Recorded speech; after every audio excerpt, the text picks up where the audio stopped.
Bonjour tout le monde, donc aujourd'hui je vais vous présenter la proposition de valeur de Red Bull, cette fameuse compagnie autrichienne spécialisée en boissons énergisantes.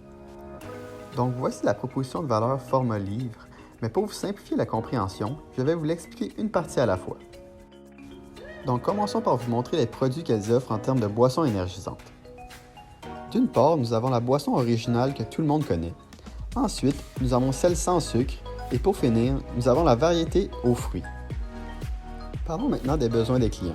De nos jours, les consommateurs de boissons énergisantes veulent combler certains besoins en buvant ces boissons, tels que être toujours plus performant, travailler de longues heures, être plus concentré plus longtemps, s'alimenter sainement, avoir un bon état de santé, avoir une grande variété de produits et avoir plus d'énergie.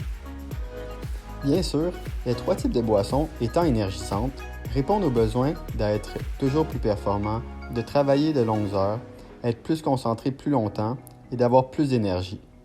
La ligne de produits aux fruits, elle, répond aux besoins d'avoir une plus grande variété.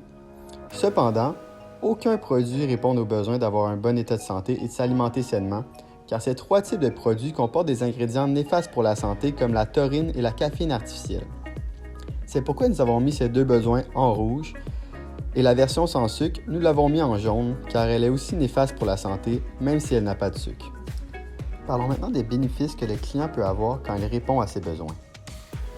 Premièrement, il va avoir de l'énergie au moment opportun. Ensuite, il va avoir de meilleurs résultats dans ce qu'il entreprend. Troisièmement, il ne va pas manquer de concentration au moment opportun. Finalement, il va se sentir accompli. Cependant, il ne va pas être en bonne santé, comme nous l'avons vu plus tôt, donc il ne va pas avoir une plus longue espérance de vie. Parlons maintenant des bénéfices que Red Bull peut donner à ses consommateurs. D'une part, ces boissons aideront le consommateur à se surpasser et se sentir accompli.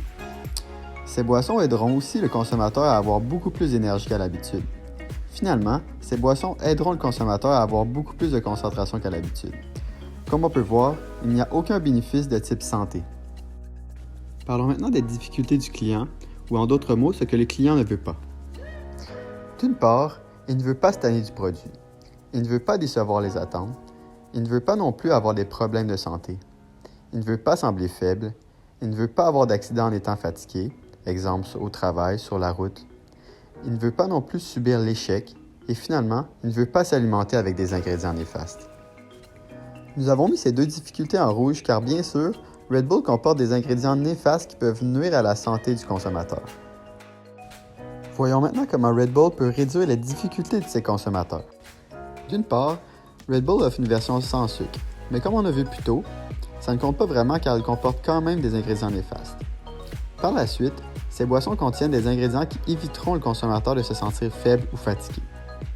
Ces boissons aideront aussi le consommateur à atteindre ses objectifs et les résultats qu'on attend de lui, donc éviter l'échec. Finalement, Red Bull a développé une nouvelle ligne de produits pour plaire à plusieurs types de clientèle. Voici le portrait global de l'analyse de la proposition de valeur de Red Bull. Maintenant, analysons celui de Guru.